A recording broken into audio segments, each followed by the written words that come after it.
See, people think that what happens in the oceans and lakes doesn't affect their lives. It does. It's all connected. Top recruit? You think you're the captain of this team already? You think you got the Heisman? No.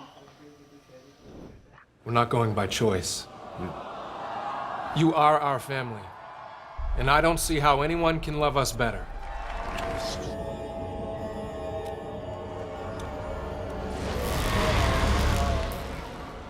There's no place I can't find you.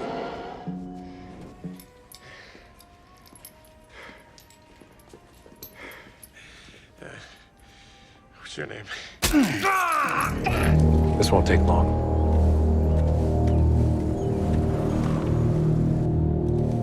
Come on. Your mom better hurry the kid, or this is gonna go bad for both of you. Had my journey, I had an early midlife crisis where I just fell apart, and I really struggled to figure out who I was and what I wanted, and it was hard. Tonight, police clearing TV star Alan Ritchson of any wrongdoing following a violent confrontation caught on camera. Video obtained by TMZ appears to show the actor repeatedly striking a man, but authorities now say he acted in self-defense. What if the man who towers over every frame as an unstoppable force of justice has been carrying shadows that make even his toughest on-screen fights look easy? Have you ever wondered what the real story behind that unbreakable exterior actually looks like? Because it involves a modeling world nightmare no one saw coming and a personal low so dark that only the faces of his sons pulled him back from the edge. Stick around. Those two secrets will change how you see every punch he throws on camera, and the latest real-life clash that almost derailed everything is the final twist you won't believe.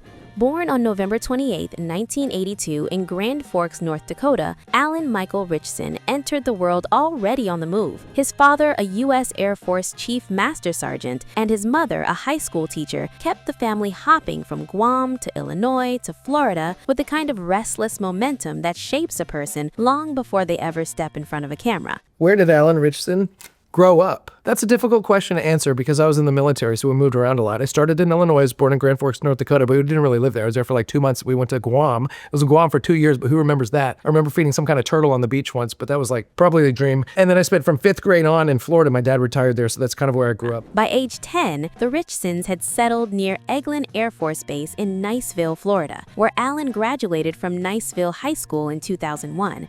Niceville's an interesting place because it's much more of a melting pot than, when I describe to people where I'm from Niceville, they laugh, whether I'm in like LA or Miami or New York. It's a little more eclectic than people would give it credit for because it's fed by Air Force Base, which obviously it's a very diverse population. I think, Niceville captures both the essence of a small town where people do know each other. He idolized Jim Carrey, threw himself into every school musical, and sneaked into college-level music theater and dance classes while still a teenager who had no business being there and absolutely no intention of leaving. Dual enrolled at Okaloosa Walton Community College, he earned a full scholarship in music and theater, sang with Soundsations and the Madrigal singers, then dropped out after 2 years because the path simply felt hollow.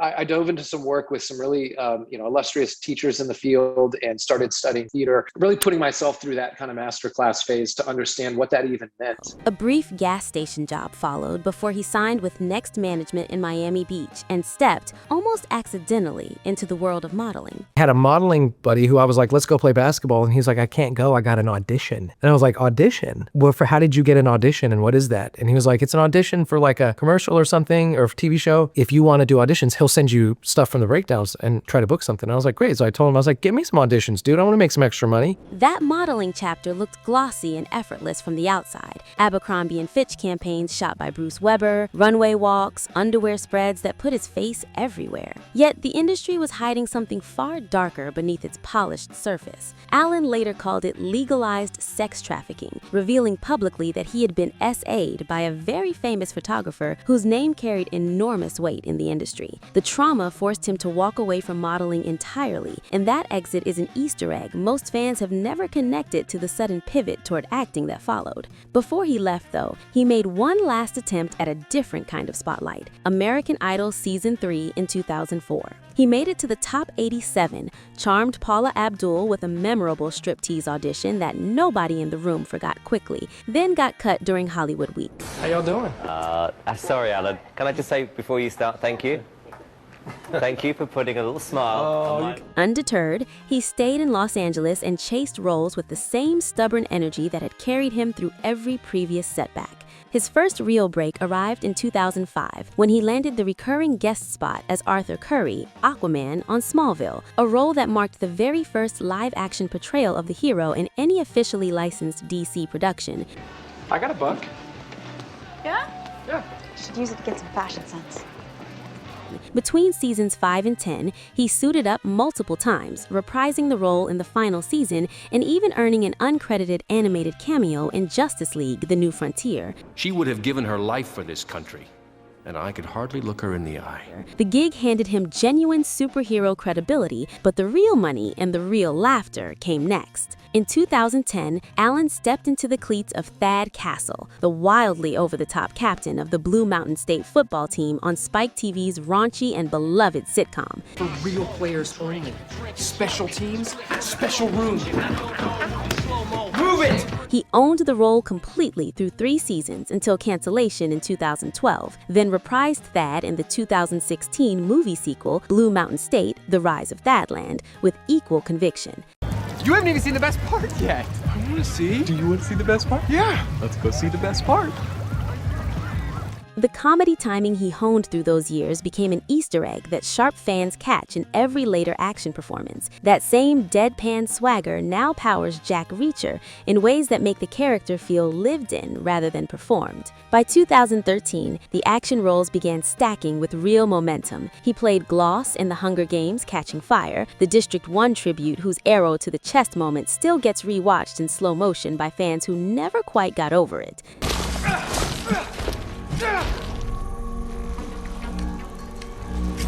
That same year, he booked Raphael in the 2014 Teenage Mutant Ninja Turtles reboot and returned for the 2016 sequel,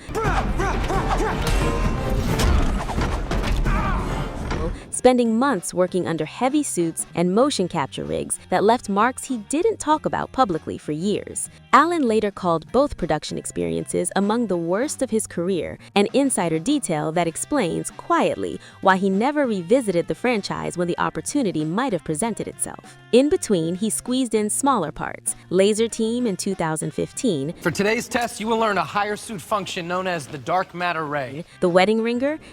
As you can see by my resume, I've done tons of soap operas. And a cameo in Hawaii Five-0. American! But the real momentum was only just beginning to gather speed. In 2017, he headlined Sci-Fi's short-lived Blood Drive.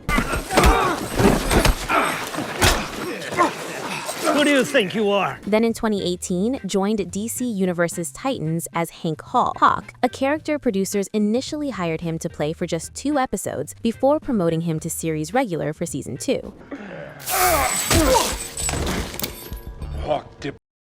When the show eventually slimmed its cast, his character was written out, yet the door to more DC work stayed at least partially open. Meanwhile, life off-camera had settled into something that looked, from the outside, like everything a person could want. He had met Catherine in a college dance class years earlier, married her on May 12, 2006, and built a home in Florida. 3 sons, Calum, Eden, and Amory, arrived, and for years the family stayed rooted in one place. Then in 2023, they sold the house and embraced a nomadic lifestyle built around Airbnbs and hotels so that Catherine could homeschool the boys while Allen chased projects wherever they took him. He jokingly named their remote Florida supply runs the Costco Triangle. Everything shifted once more in 2020 when Amazon announced Allen as the new Jack Reacher. Hey, where are the clothes you're wearing? Garbage.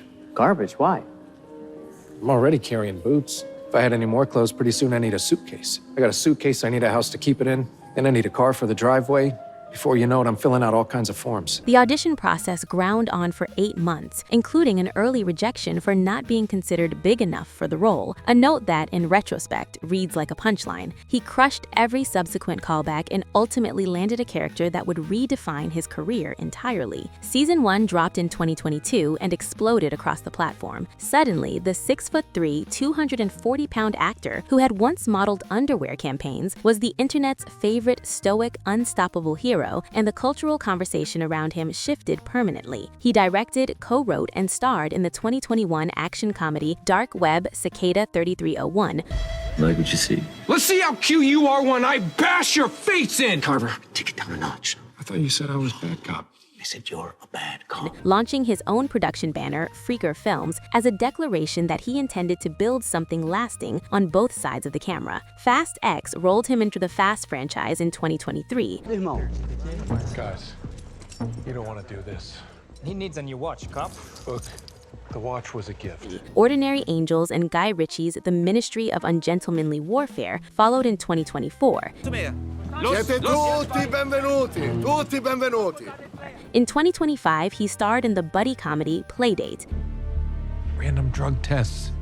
You were our ideal candidate, Jeff. And as of early 2026, Reacher Season 4 is locked and actively filming, proving without any argument left that the character and the man still have miles left to run. But behind every victory sat heavier weights than any audience ever saw. Diagnosed with bipolar disorder at 36, There are times when I have this kind of out-of-body experience when I go, I should let go of this feeling. Like, I have to let go of this feeling. My family needs me. I need to be present with my family. There's got to be a way out. It's like I'm talking to myself going like, please. And it just won't, dude. That is bipolar. Alan had already survived a 2019 self-unaliving attempt in his attic, an extension cord around his neck, fully convinced in that terrible silent moment that his family would be better off without him in it. What stopped him was a vision of his sons' faces, appearing with a clarity that cut through everything else. He walked back from the edge. He later opened up about an ADHD diagnosis that came at 40, about attending weekly therapy, and about how testosterone replacement therapy became necessary after Reacher's brutal physical training schedule took its toll on his body in ways the show never telegraphed. I'd broken my body and trying to carry the schedule that we had, and I had a broken shoulder, and I was taking a very powerful NSAID for that, and all of it together collectively just killed my testosterone. So I had to get on testosterone because my blood levels were non-existent. He credits MDMA-assisted therapy with significantly easing self-unaliving thoughts over time, and he calls his faith his deepest anchor, launching the YouTube channel InstaChurch in 2022 to share scripture and spiritual conversation without the institutional weight he had left behind after growing up Catholic. First Insta-Church with the... Well, we're talking about offspring today. Not these kind of offspring, but the offspring of love. The modeling assault had stayed buried for years until a 2024 Hollywood Reporter interview in which he finally named the industry's dark underbelly for what it was and described what had been done to him. That same conversation included sharp, pointed words about Donald Trump and Christian voters who supported him, plus a direct dig at former classmate and Congressman Matt Gaetz, whom he called an adversary without softening the word. Public backlash followed, as it always does when someone with the platform speaks plainly, and Alan kept speaking anyway. Then came March 2026 in Brentwood, Tennessee. Riding his motorcycle with his sons, he encountered a neighbor who stepped into the road, shoved the bike twice, and initiated a physical confrontation that could have ended very differently. Body cam footage Alan had recorded himself captured the neighbor as the clear aggressor. Police reviewed the footage, ruled self-defense, and officially closed the case on March 24.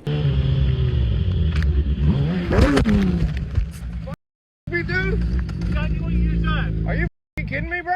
Alan posted a cryptic Instagram quote shortly after: "Never interrupt your enemy when he is making a mistake." The internet lit up with every imaginable interpretation, and the family simply kept rolling down the road toward their next Airbnb. Today, Alan Ritchson balances Reacher Season 4, the recently wrapped Playdate, and a slate that includes more action thrillers and even a silent film that will ask something entirely different of a performer most people still associate with physical dominance. He and Catherine continue homeschooling the boys on the move, 3 Three sons who have grown up watching their father turn pain into purpose in the most literal way imaginable. At 6'3", carrying the physique that redefined what Jack Reacher was always supposed to look like, he remains a practicing Christian who supports veterans through the Heart and Armor Foundation and pushes actively for better mental health conversations within an industry that has historically preferred its stars silent about such things. His estimated net worth as of 2026 sits at $6 million, earned the hard way, one audition, one rep, one honest confession at a time.